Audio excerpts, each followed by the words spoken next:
ചെറിയ സോയാബീനാണ് എടുത്തിരിക്കുന്നത്. Soybean 2 type ഉണ്ട്. ഒന്ന് വലുതുമുണ്ട് ചെറുതുമുണ്ട്. ചെറുത് ഞാൻ എൻ്റെ ഈ കൈയുടെ 3 പിടി ആണ് ഞാൻ എടുത്തിരിക്കുന്നത്. സോയാബീൻ 10-15 മിനിറ്റ് ചൂടുവെള്ളത്തിൽ കുതിർത്ത് വെക്കണം. ഭയങ്കര ഹാർഡാണ്. നല്ല സോയാബീൻ സോഫ്റ്റ് ആവും. അതിന് ശേഷം തണുത്ത വെള്ളത്തിൽ 3-4 പ്രാവശ്യം നന്നായിട്ട് കഴുകണം. അപ്പോൾ സോയാബീൻ ഒരു സ്മെല്ലുണ്ട്.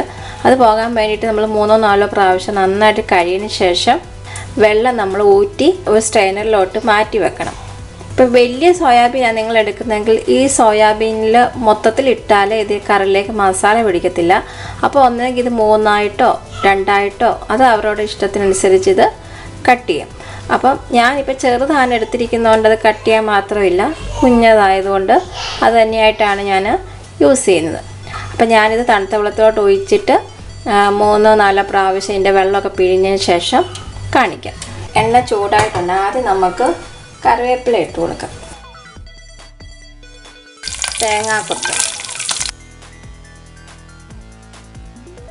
ഒരു ചെറിയ കഷ്ണം ഇഞ്ചിയും 5 വെളുത്തുള്ളിയും കൂടെ ചെറുതായിട്ട് അരിഞ്ഞേക്കുന്നതാണ്.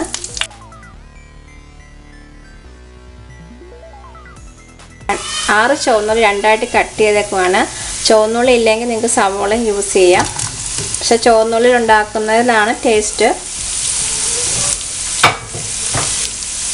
ഇപ്പം നാട്ടിലൊക്കെ ചുവന്നുള്ളിക്ക് ഭയങ്കര വിലയാണ്. അപ്പം കുറച്ച് ചുവന്നുള്ളിയും അല്ലെങ്കിൽ കുറച്ച് സവോളയും കൂടെ ചേർത്താലും നല്ലതാണ്.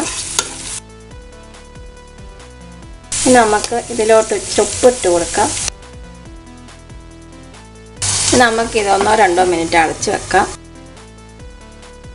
ഇനി നമുക്ക് മസാലയൊക്കെ ഇടാം. ഏകദേശം എല്ലാം വഴണ്ടിട്ടുണ്ട്. തീ നമ്മൾ ലോ ഫ്ലെയിമിൽ വെക്കണം. ആദ്യം മഞ്ഞൾപ്പൊടി ഇട്ട് മൂപ്പിക്കാം. 1/2 സ്പൂൺ മഞ്ഞൾപ്പൊടി, ഒരു 1.5 സ്പൂൺ മല്ലിപ്പൊടിയാണ് ഞാൻ എടുത്തിരിക്കുന്നത്. 1/2 സ്പൂൺ കാശ്മീരി മുളക് പൊടിയും 1 സ്പൂൺ എരിവുള്ള മുളക് പൊടിയും ചേർക്കുകയാണ്. ഗരം മസാല ഇപ്പോൾ 1/2 സ്പൂൺ ആയിരുന്നു. ഞാനൊരു 1/4 ടീസ്പൂൺ ഇപ്പം ഇടുവാണ്. 1 സ്പൂൺ കുരുമുളക് പൊടി ഇടുക. നന്നായിട്ട് ഇളക്കുക. ഇപ്പം തന്നെ നല്ല മണം വരുന്നുണ്ട്. സോയാബീൻ ഇട്ട് കൊടുത്തു.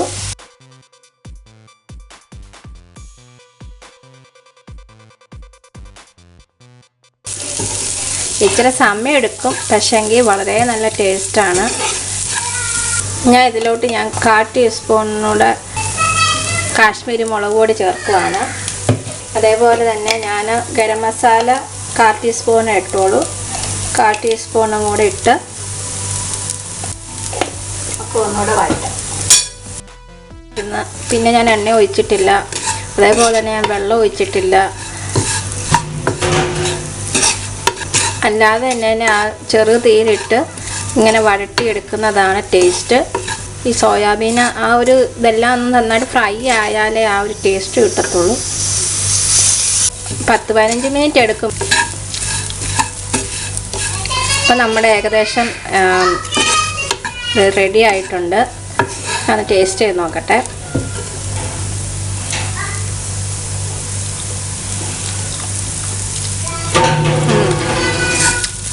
നല്ല സ്പൈസിയാണ്, ചേരുവൊക്കെ ഉണ്ട്, എല്ലാം പാകത്തിനായിട്ടുണ്ട്.